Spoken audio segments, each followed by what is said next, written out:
রাজ্য সরকারি পেনশনভোগী এবং কর্মচারীদের জন্য এই মুহূর্তের সবথেকে বড় এবং খুশির খবর। আপনি কি 2008 থেকে 2015 সালের মধ্যে অবসরে গিয়েছেন, কিংবা আপনার পরিবারে কি কেউ এমন আছেন যারা দীর্ঘদিন ধরে পেনশনের বকেয়া টাকা বা এরিয়ারের জন্য অপেক্ষা করছেন? দীর্ঘ 7 বছরের অপেক্ষার অবসান ঘটিয়ে অবশেষে রাজ্য সরকার পেনশনভোগীদের বকেয়া টাকা মিটিয়ে দেওয়ার এক ঐতিহাসিক সিদ্ধান্ত নিয়েছে। ঠিকই শুনছেন, আর কোনো অপেক্ষা নয়, চলতি মাসেই আপনার ব্যাংক অ্যাকাউন্টে ঢুকতে চলেছে এই বকেয়া টাকার একটি বড় অংশ। কারা কারা এই টাকা পাবেন, কিভাবে এই টাকা দেওয়া হবে এবং কেন এতদিন এই টাকা আটকে ছিল? সম্প্রতি রাজ্য সরকারের তরফ থেকে একটি উচ্চ পর্যায়ের বৈঠকের পর এই বড় ঘোষণাটি করা হয়েছে।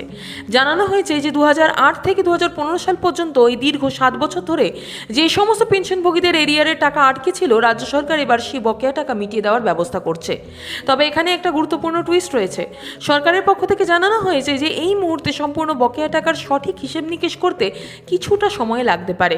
তাই পেনশনভোগীদের আর বসিয়ে না রেখে একটি আনুমানিক হিসেব অর্থাৎ এস্টিমেটেড ক্যালকুলেশন তৈরি করা হয়েছে। আর সেই আনুমানিক হিসেবের উপর ভিত্তি করে আপাতত মোট পাওনার 50% টাকা এই চলতি মাসেই সরাসরি পেনশনভোগীদের ব্যাংক অ্যাকাউন্টে ট্রান্সফার করে দেওয়া হবে। আর বাকি 50% সেটিও খুব দ্রুত হিসেব শেষ হওয়া মাত্রই মিটিয়ে দেওয়া হবে বলে সরকারের তরফ থেকে আশ্বাস দেওয়া হয়েছে। এবার আসা যাক সব থেকে গুরুত্বপূর্ণ প্রশ্নে, এই বকেয়া টাকা কারা পাবেন?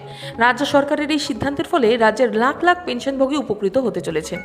এর আওতায় আসছেন রাজ্যের সমস্ত স্তরে স্কুল ও কলেজের শিক্ষক শিক্ষিকা এবং অশিক্ষক কর্মীরা, পঞ্চায়েত এবং পুরসভার অধীনস্থ সমস্ত অবসরপ্রাপ্ত কর্মীরা, বিভিন্ন সরকারি বোর্ড এবং কর্পোরেশনের কর্মচারীরা যারা দীর্ঘদিন ধরে দাবি জানিয়ে আসছিলেন। কলকাতা কর্পোরেশন এলাকার যে সমস্ত পেনশনভোগীরা ব্যাংক থেকে পেনশন পান এবং দীর্ঘদিন বঞ্চিত ছিলেন। এর পাশাপাশি বকেয়া ওয়ার্কস চার্জ এমপ্লয়ি এবং হোমগার্ডদের বকেয়া টাকাও এই সিদ্ধান্তের মাধ্যমে মিটিয়ে দেওয়া হবে।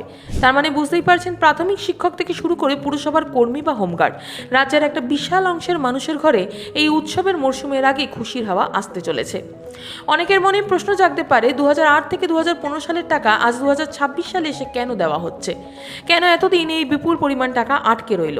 সরকারি সূত্রে এবং বৈঠকের পর যা জানা যাচ্ছে তার মূল কারণ হলো 2015 সালের ব্যাংকিং সিস্টেম। আসলে 2015 সাল বা তার আগের সময় রাজ্যের সমস্ত ব্যাংক এবং সরকারি ট্রেজারি ব্যবস্থা আজকের মতন সম্পূর্ণ ডিজিটাল বা কম্পিউটারাইজ ছিল না।